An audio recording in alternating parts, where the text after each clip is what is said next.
जय हिंद बच्चों। तो आप सब कैसे हैं? आशा करते हैं आप लोग अपने घरों में मस्त और खुश होंगे। तो बच्चों, स्वागत है फिर से आप सबका हमारे यूट्यूब चैनल फिजिक्स समझो फाउंडेशन में। और पिछले वीडियो में हम लोगों ने application of dimensional analysis topic को कवर किया था। तो आज की इस वीडियो में हम लोग एप्लीकेशन ऑफ डायमेंशनल एनालिसिस का सेकंड एप्लीकेशन जो है उसको यहाँ पे कवर करने वाले हैं। ठीक है। पिछले वीडियो में हम लोगों ने फर्स्ट एप्लीकेशन को कवर किया था और वहाँ पे हम लोगों ने देखा कि किस तरीके से हम लोग एक यूनिट को जो दूसरे यूनिट में कन्वर्ट कर सकते हैं, यानी एक सिस्टम ऑफ यूनिट को हम लोग दूसरे सिस्टम ऑफ यूनिट में कन्वर्ट कर सकते हैं। ठीक है।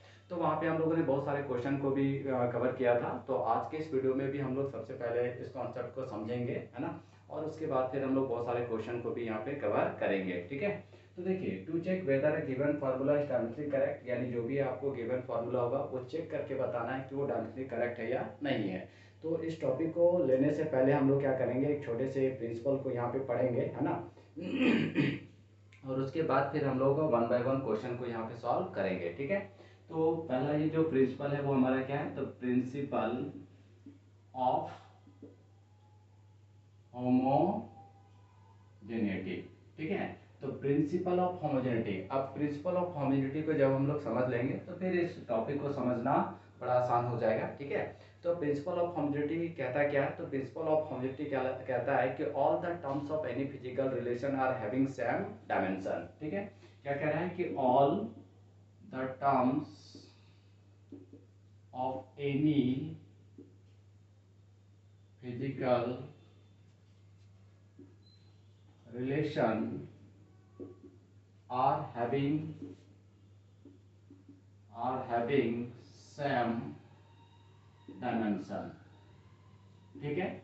यानी all the terms of any physical relation are having same dimension, यानी dimension of LHS equal to dimension of RHS।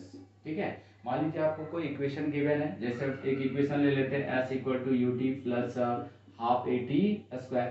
तो ये जो S है ये क्या है, LHS पार्ट है, और ये पूरा का पूरा क्या है, RHS पार्ट है ना। तो प्रिंसिपल ऑफ होमोजेनिटी कहता है कि कोई भी अगर आपको रिलेशन दिया है तो उसके जितने भी टर्म्स होंगे सारे टर्म्स का जो डायमेंशन होता है वो डायमेंशन क्या होता है, सेम होता है। ठीक है। तो यहाँ पे LHS यानी ये जो S है और ये जो जितने भी टर्म्स हैं, यानी अगर इस इक्वेशन को देखें तो यहाँ पे तीन टर्म है, एक पहला S है, दूसरा UT है और तीसरा हमारा क्या, हाफ AT स्क्वायर। तो अगर इन तीनों टर्म्स का अगर हम लोग डायमेंशन कैलकुलेट करेंगे तो पता चलेगा कि तीनों का जो डायमेंशन है वो क्या है, हमारा सेम है। और अगर ऐसा हो गया तो ये जो इक्वेशन है ये इक्वेशन क्या है, डायमेंशनली करेक्ट है। ठीक है। तो यही हमारा क्या कहना है, प्रिंसिपल ऑफ होमोजेनिटी। और प्रिंसिपल ऑफ होमोजेनिटी का मतलब क्या, all the terms of any physical relation are having same dimension. तो आई होप बच्चों आप लोगों को समझ में आ गया होगा कि प्रिंसिपल ऑफ होमोजेनिटी होता क्या है ना। तो प्रिंसिपल ऑफ होमोजेनिटी क्या कहता है कि all the terms of any physical relation, कोई भी फिजिकल रिलेशन है और उसके जितने भी टर्म्स होते हैं सारे टर्म्स का डायमेंशन क्या होता है, सेम होता है। हम बोल सकते हैं कि वो जो फिजिकल रिलेशन है वो डायमेंशनली क्या है, करेक्ट है। ठीक है। चलिए यहाँ से थोड़ा हम लोग और आगे बढ़ते हैं। तो अगर आप नोट डाउन करना चाहते हैं तो आप नोट पहले कर लीजिए। ठीक है। फिर हम लोग आगे बढ़ेंगे। देखिए नेक्स्ट आगे क्या है, तो इसी पे थोड़ा सा और बातें कर लेते हैं ताकि यहाँ से हम लोग बहुत सारे क्वेश्चंस को, तरह तरह के क्वेश्चन जो है बना सकते हैं। ठीक है। तो देखिए नेक्स्ट पॉइंट क्या है, one quantity can be added और subtracted or compared with the similar quantity and give rise to similar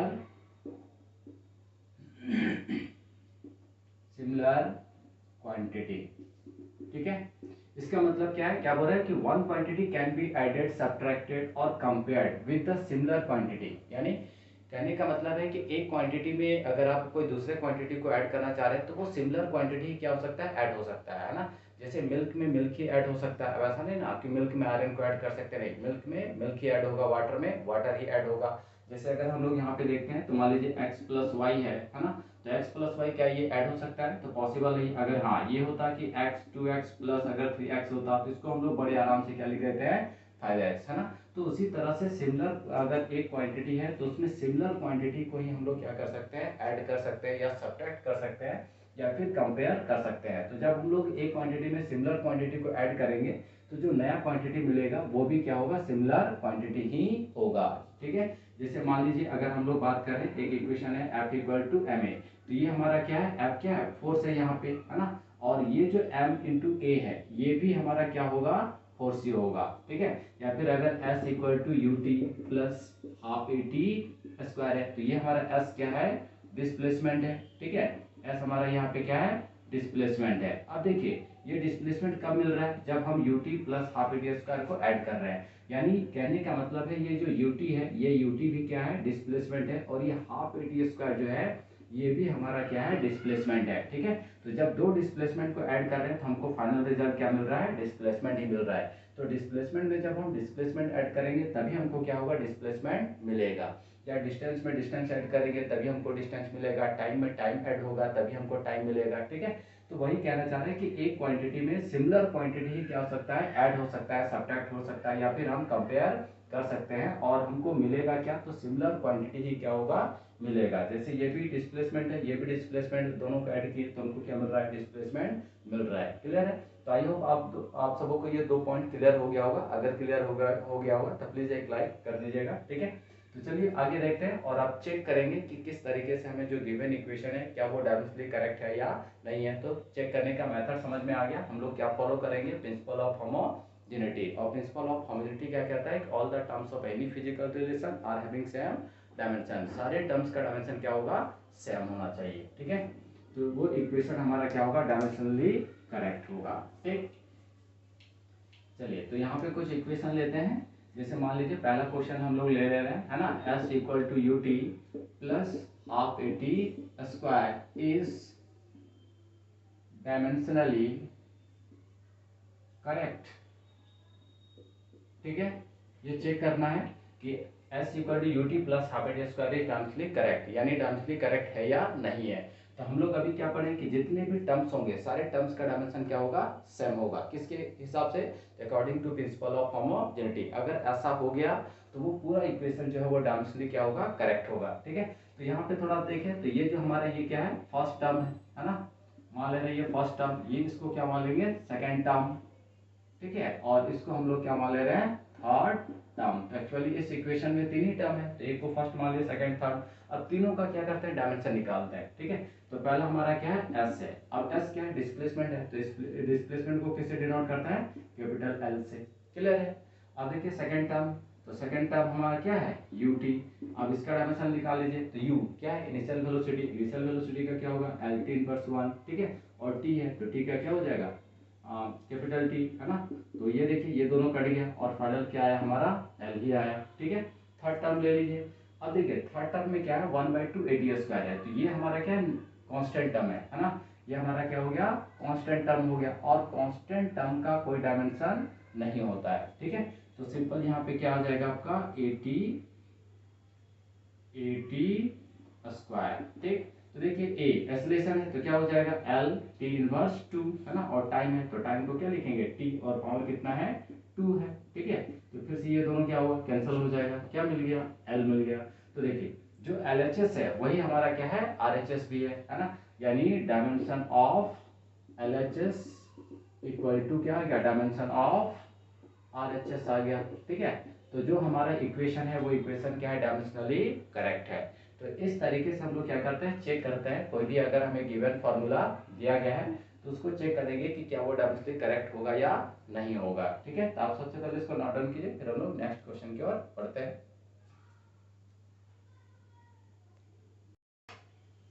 चलिए, तो आई होप आप लोगों को ये क्वेश्चन समझ में आया होगा। तो नेक्स्ट क्वेश्चन की ओर हम लोग बढ़ते हैं। ठीक है, दूसरा क्वेश्चन लेते हैं और उसको भी चेक करके इसी तरह से देखते हैं। तो देखिए एक फॉर्मूला हम लोग पढ़े हुए हैं, है ना, बचपन से पढ़ते आ रहे हैं, F equal to M A, है ना। तो F equal to M A is dimensionally correct, yes और नो, आपको बताना है। तो देखिए यहाँ पे 2 ही टर्म है, एक एल एच एस और दूसरा क्या है, आर एच एस है ना। तो एल एच एस में हमारा क्या है, फोर्स है। ठीक है, और इसका डायमेंशन निकालना है। इसका डायमेंशन फॉर्मूला क्या हो जाएगा, तो फोर्स का क्या हो जाएगा, तो एम एल टी इनवर्स 2 हो जाएगा। अब देखिए सेकेंड पार्ट, RHS, है ना। तो RHS में क्या है, तो Ma है ना। तो देखिए मास को रिप्रेजेंट करते हैं m से। L क्या है, तो L का एडप्स का फॉर्मूला L इनवर्स 2, है ना। तो अब यहाँ पे देख सकते हैं dimension of LHS equal to क्या हो गया, डायमेंशन ऑफ RHS हो गया। यानी जो हमको ये फॉर्मूला गिवन है, ये फॉर्मूला क्या है, डायमेंशनली करेक्ट है। ठीक है, चलिए नोट डाउन कीजिए, फिर नेक्स्ट क्वेश्चन की ओर हम लोग आगे बढ़ेंगे। तो चलिए नेक्स्ट क्वेश्चन की ओर देखते हैं बच्चों। ठीक है, तो देखिए क्या कर रहे हैं question, let us consider an equation, है ना। एक इक्वेशन दिया half M B square equal to mgh where m equal to mass, v velocity, g acceleration due to gravity and h height. Check whether this equation is dimensionally correct. यानी आपको जो equation दिया गया है check करके बताना है कि ये डायमेंशनली करेक्ट है या नहीं है। तो पहले इक्वेशन लिख लीजिए, तो half M B square equal to mgh। अब देखिए इसमें दो ही टर्म है, एक LHS वाला और एक RHS वाला। तो पहले LHS निकाल लीजिए, है ना। तो LHS के अंदर क्या है, तो हाफ एम बी स्क्वायर। ठीक है, अब देखिए ये तो हाफ है, हाफ कांस्टेंट टर्म है, इसका कोई डायमेंशन नहीं होता है। m क्या है, मास, तो मास को रिप्रेजेंट करते हैं m से। और वेलोसिटी है, तो वेलोसिटी को किससे रिप्रेजेंट करेंगे, तो यहाँ पे वेलोसिटी को हम लोग रिप्रेजेंट कर देंगे। देखिए वेलोसिटी का क्या होता है, L इनवर्स 1। अब देखिए स्क्वायर है ना, तो स्क्वायर है तो इस पे भी 2 आ जाएगा दोनों में, तो L स्क्वायर इनवर्स 2, ये LHS पार्ट है।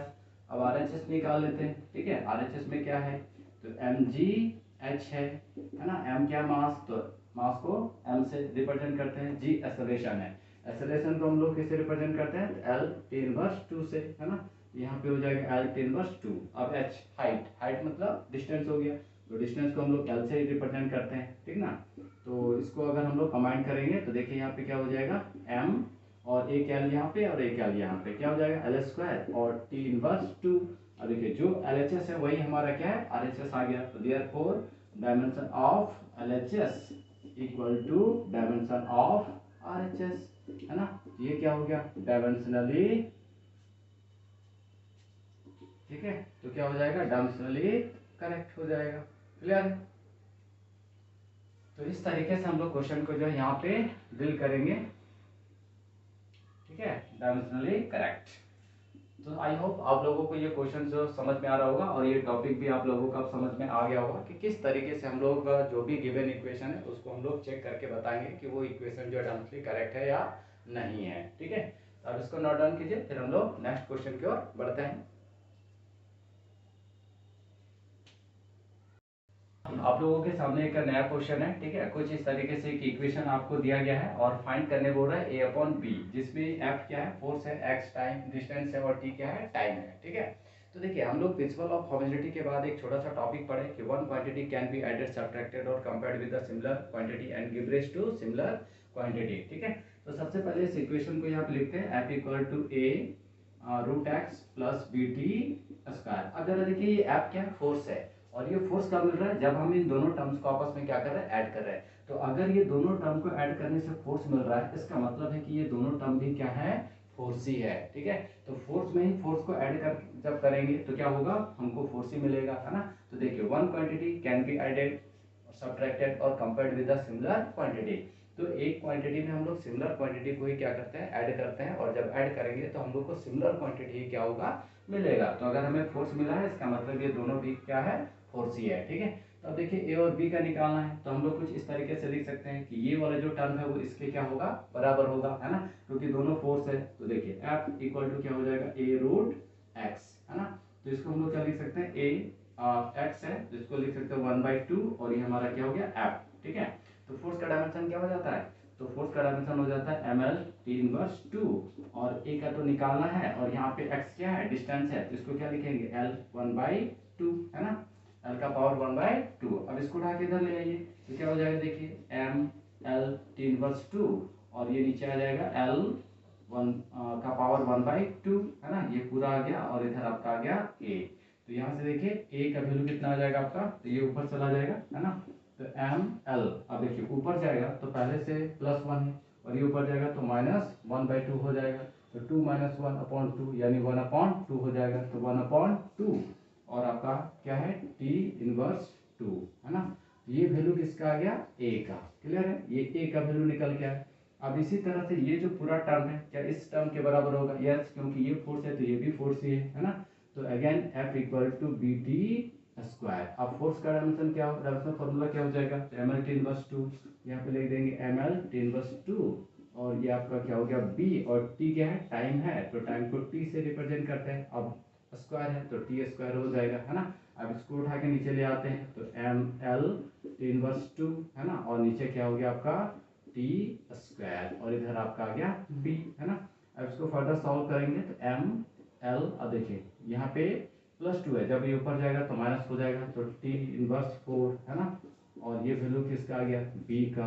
अब हमें क्या निकालना है, ए अपॉन बी निकालना है, तो यहाँ निकाल लीजिए ए अपॉन बी। तो ए का वैल्यू कितना है, देखिए ये वाला है ना। तो एम एल का पावर 1/2 और टी इनवर्स 2, टी इनवर्स 2, ठीक है। और यहाँ पे बी का आपका आ जाएगा एम एल टी इनवर्स 4। आप सॉल्व कर दीजिए इसको, है ना। तो देखिए यहाँ से एम एम कैंसिल हो जाएगा, तो एम का पावर कितना हो जाएगा 0, है ना। एम अगर कुछ नहीं बच रहा है तो कुछ नहीं, तो क्या लिखेंगे, एम का पावर 0। अब देखिए एल यहाँ पे कितना है 1/2, और यहाँ पे कितना है 1, जब ये जाएगा तो 1/2 और माइनस हो जाएगा 1, है ना। तो क्या होगा 1/2 माइनस, ठीक है, तो यहाँ पे आपका क्या हो जाएगा, तो -1/2, है ना।